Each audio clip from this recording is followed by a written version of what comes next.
So I just want to address this as short as I can. There seems to be some confusion as to that if the United States Congress raises the age from 18 to 21, in regards to vaping, as opposed to the draft or conscription, um, that people can serve in the military at the age of 18, as someone who wants to vape can't because they may very well raise that age from 18 to 21.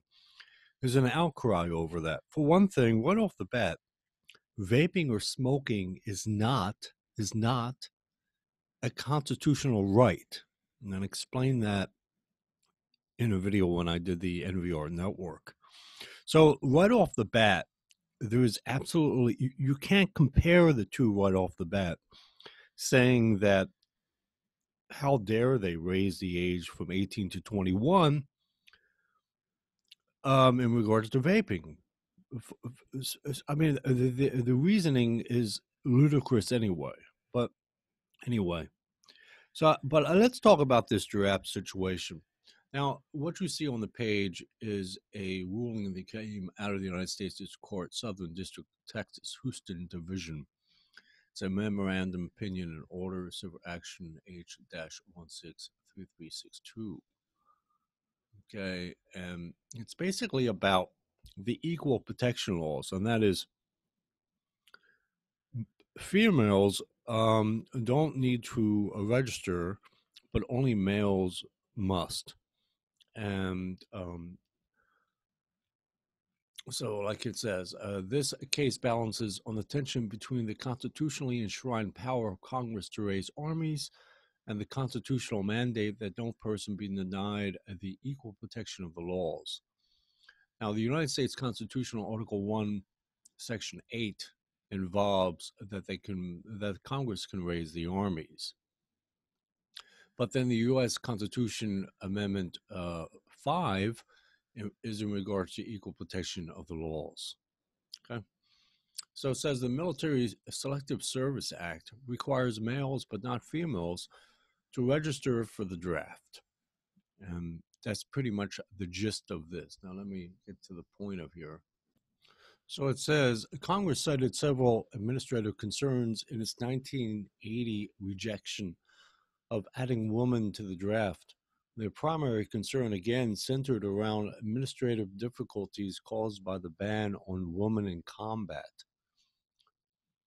The committee had also expressed concern that training would be needlessly burdened by women recruits who could not be used in combat. However, as previously discussed, women are now eligible for and have been integrated into combat units. Thus, although Congress was previously concerned about drafting large numbers of people who were categorically ineligible for combat, this concern factually no longer justifies the MSSA, and that's the Military Selective Service Act.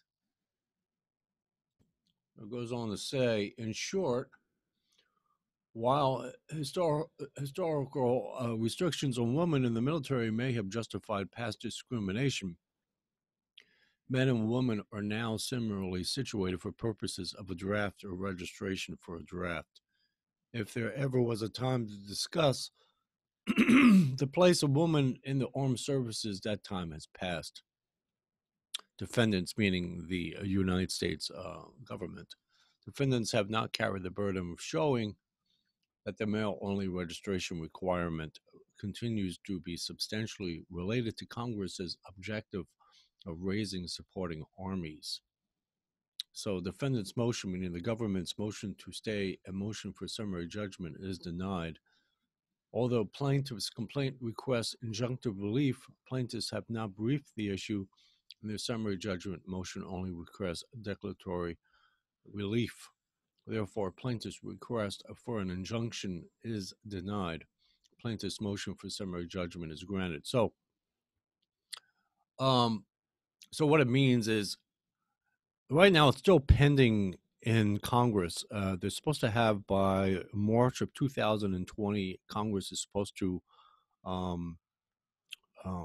put together a report saying that if they're going to require females to register um, for the military or not.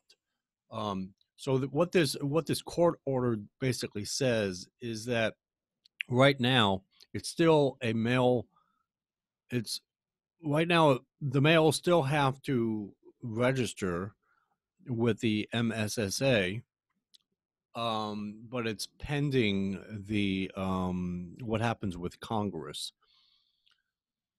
So they don't get injunctive relief. They only get declaratory relief on this. And this was signed at Houston, Texas on February 22nd, 2019. Now, if you understand where it all originated from, is that it comes out of the U.S. Constitution, where it um,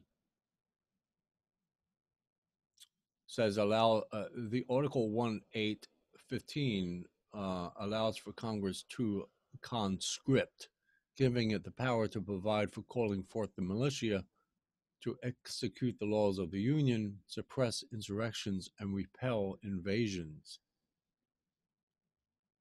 Let me pause this real quick, find something else for you. So that on July 2nd, 1980, President Jimmy Carter issued Presidential Proclamation 4771 and reinstated the requirement that young men register with the Selective Service System. Now, that Selective Service System actually came from World War One. Remember right. One second here. Yeah, the Selective Service Act of 1917, or Selective Draft Act, authorized the United States federal government to raise a national army for service in World War One through conscription, which is basically another word for draft. And that's how that came into play. And then over a period of decades, that was nullified and then reintroduced and things of that nature. So where it stands right now, actually, is it's voluntary as far as the draft. That is compulsory military service. It's voluntary right now, where it stands on say March 28th, 2019, and for some time now. But you still have to register as far as the Selective Service Act is concerned. Males must still register. But because of this court ruling that I just showed you, it's really up in the air. And eventually it's going to be addressed. And according to Congress, it'll be addressed by March 2020 under the equal protection of the laws. The main issue that I take with this whole thing with vaping, and what I was pointing out with the do it yourself or die, is that to raise the age from 18 to 21 to vape, you have to understand vaping is not a constitutional right.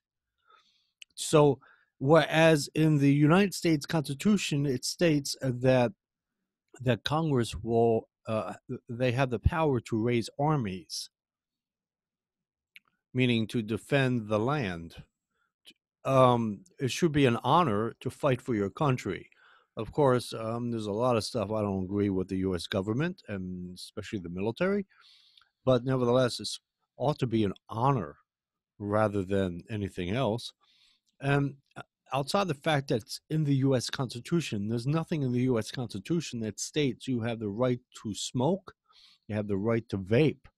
To equate the two is so crazy. It's regardless of, even if we talk about the draft or the registration for the draft or whatever, it's just the idea that you have it in your head that vaping is a constitutional right, and it is not. There's nothing on the books anywhere that says that vaping or even smoking or smokeless tobacco or any of that is protected as a constitutional right. That's the difference. And if Congress, if like before I spoke in another video, if the will of the people say raise it from 18 to 21, then so be it.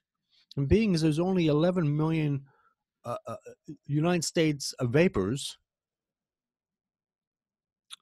and there's 326 million Americans, you do the math, right? I mean, we're not even 10% of the U.S. population, and yet we want to have it. So we want to have our cake and eat it too. It's crazy thinking, guys. You got to get this chip off your shoulder. You really need to.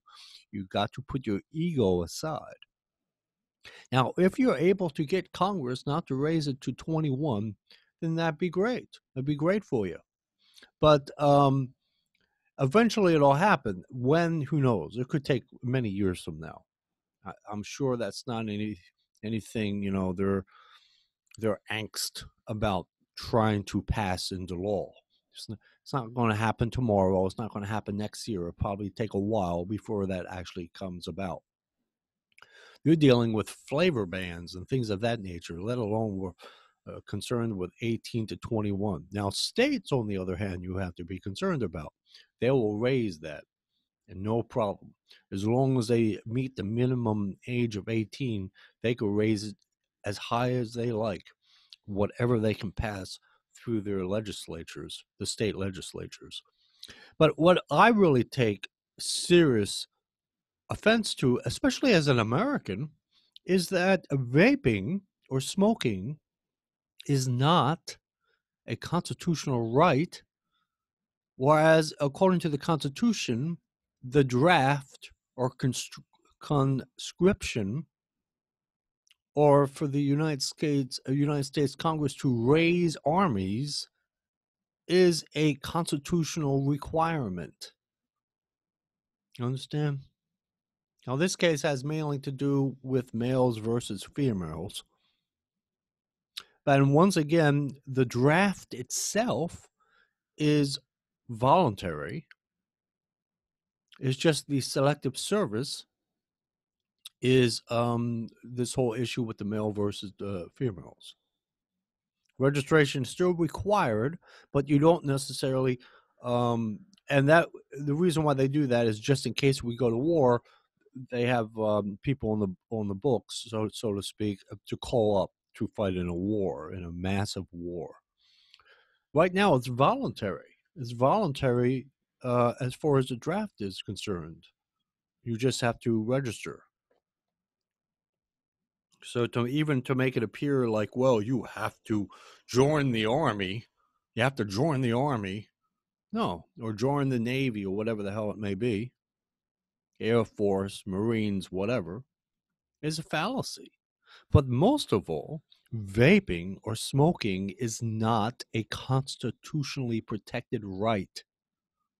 Period. And compounded with the fact that if the will of the people want to raise it from 18 to 21 in regards to vaping, which is across the board, it will affect combustible cigarettes, cigars, and smokeless tobacco on down the line, then so be it. And you can't do anything about it unless you want to challenge it in a court of law, which you could. You certainly have the quote unquote right to do so. Anyway, I just wanted to sort of put this